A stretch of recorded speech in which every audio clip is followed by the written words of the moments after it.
നന്ദി പറയുന്നു.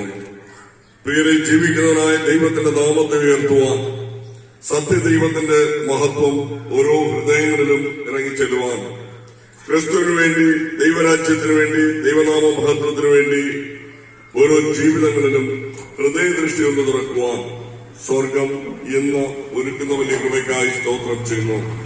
ഈ ദേശത്ത് കർത്താവിന്റെ സന്ദേശത്തെ അറിയിക്കുവാൻ പ്രിയപ്പെട്ട ജോസഫ് പാസ്റ്ററിനെ ദൈവനാമത്തിൽ സ്വാഗതം ചെയ്യും.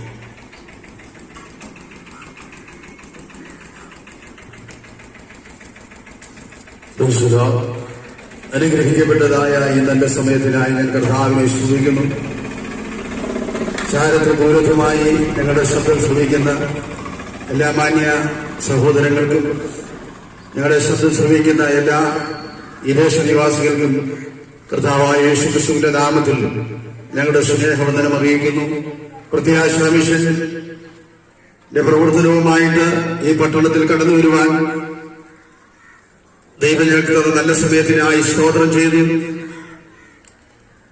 കർത്താവിന്റെ വചനം ഇങ്ങനെ പറയുന്നു: കാലം തികഞ്ഞു, ദൈവരാജ്യം സമീപിച്ചിരിക്കാൻ മാനസാന്തരം പൊടിവി.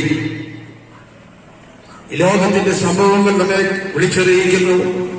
ദൈവത്തിന്റെ വചനത്തിൽ പറയുന്നത് പോലെ ഈ കാലത്തിന്റെ അവസാനത്തിലേക്ക് മനുഷ്യജീവിതം കടന്നുപോയിക്കൊണ്ടിരിക്കുമ്പോൾ മനുഷ്യന് സമാധാനമില്ലാതെ, സന്തോഷമില്ലാതെ, ആശ്വാസമില്ലാതെ മനുഷ്യൻ ഈ ലോകത്തിൽ സഞ്ചരിക്കുമ്പോൾ ഇതിന്റെയൊക്കെ മൂല കാരണമെന്ന് പറയുന്നത് പാപമാണ് എന്ന് വിശുദ്ധ ബൈബിളിൽ നമുക്ക് കാണാനായിട്ട് കഴിയും. മനുഷ്യന്റെ ജീവിതത്തിൽ ദൈവം നല്ലവനായി മനുഷ്യരെ സൃഷ്ടിച്ചു. ദൈവത്തിന്റെ വചനം പറയുന്നത് മനുഷ്യൻ അനേക സൂത്രങ്ങളെ കണ്ടുപിടിക്കാനിടയായി തീർന്നു.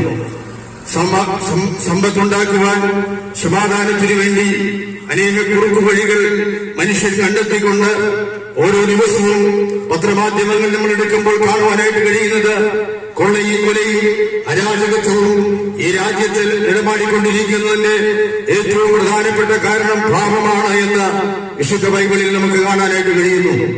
മനുഷ്യർ സമാധാനത്തിനു വേണ്ടി ഓടി നടക്കുന്ന ഒരു കാലഘട്ടത്തെയാണ് നമുക്ക് കാണാനായിട്ട് കഴിയുന്നത്.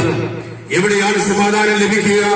ഓരോ ദിവസവും കഴിയുന്തോറും നമ്മുടെ നാട്ടിൽ ഉത്സവങ്ങൾ അധികമായിട്ട് കൊണ്ടുവരുന്നു. പെരുന്നാളുകൾ ഒരുപാടുണ്ട്. അനവധിയായ വലിയ വലിയ സംവിധാനങ്ങൾ ഈ ലോകത്തിൽ വരുമ്പോഴും ഇവിടെയെങ്കിലും ലഭിക്കാൻ കഴിയാത്ത ഒരു കാര്യമാണ് സമാധാനം എന്ന് പറയുന്നത്. ഈ സമാധാനം എങ്ങനെ ലഭിക്കും എന്ന് ചോദിച്ചാൽ ദൈവവചനം പറയുന്നത് മനുഷ്യൻ ദൈവത്തിൽ വിശ്വസിക്കുവാനിടയായി തീരണം.